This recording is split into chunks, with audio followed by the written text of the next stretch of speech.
Kinder கார்டனில் ஒரு குழந்தை இன்னொரு குழந்தைய அடிச்சிச்சு. நம்ம அந்த வீடியோஸ் பார்த்ததும் என்ன பண்ணோம், அந்த குழந்தை அடித்த குழந்தைய திட்டணும், அந்த அடித்த குழந்தையோட அம்மா அப்பாவை திட்டணும், அந்த அடி வாங்கின குழந்தைய வந்து பார்த்து பரிதாபப்பட்டோம், அந்த அடி வாங்கின குழந்தைய சப்போர்ட் பண்ண வந்த ஒரு குழந்தைய வந்து பாராட்டணும், அந்த குழந்தையோட அப்பா அம்மாவை வந்து நல்லா வளர்த்துருக்காங்க அப்படி சொன்னோம், ஒரு விமர்சனம் வச்சோம் இல்லையா? அவ்வளோதான் பண்ணோம். அதுக்கப்புறம் அதே விஷயம் மறுபடியும் நம்ம குழந்தைங்களுக்கு அந்த மாதிரியான சுச்சுவேஷன் வராது அப்படின்னு ஏதாவது சொல்ல முடியுமா? முடியாது. ஏன்னா தெரியாது.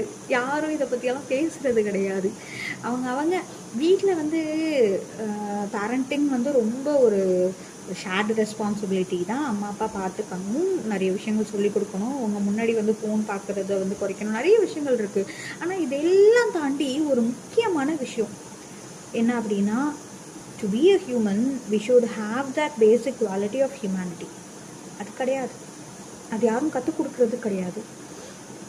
உனக்கு வலிக்கிற மாதிரி தான் வந்து எதிரில் இருக்கவங்களுக்கு வலிக்கும், உனக்கு பசிக்கிற மாதிரி தான் இன்னொருத்தவங்களுக்கும் பசிக்கும். அந்த ஒரு பேசிக்கான விஷயம். இப்போ நம்மளுக்கு சிம்பத்தியெல்லாம் தேவையில்லைங்க, எம்பத்தி தான் வேணும். ஒருத்தவங்களோட அவங்க இடத்துல இருந்து அந்த விஷயத்தை பார்க்கணும். அதை நம்ம குழந்தைகளுக்கு சொல்லிக் கொடுக்கணும். நம்ம வரப்போகிற ஜென்ரேஷனுக்கு நம்ம ஒரு வளங்களை கொடுத்துட்டு போகணும், தண்ணி கொடுத்துட்டு போகணும், நம்ம வந்து பூமியில் வந்து இருக்கிற அந்த ரிசோர்ஸஸை வந்து ப்ரிசர்வ் பண்ணி கொடுத்துட்டு போகணுங்கிறத பற்றி எவ்வளவோ பேசிட்டாங்க. ஆனால் நம்ம மனுஷங்கிறதுக்கான ஒரு ஐடென்டிட்டியான குணங்களை வந்து நம்ம கொடுத்துட்டு போகணும் இல்லையா? அது ரொம்ப முக்கியம் இல்லையா? அதை வந்து கொஞ்சம் டெவலப் பண்ணலாம், நம்மளால் முடிஞ்ச அளவுக்கு கொஞ்சம் பேசலாம். அந்த தாட்டில் தான் இந்த சேனல் ஓப்பன் பண்ணியிருக்கேன். ஸோ சப்போர்ட் பண்ணுங்கள்.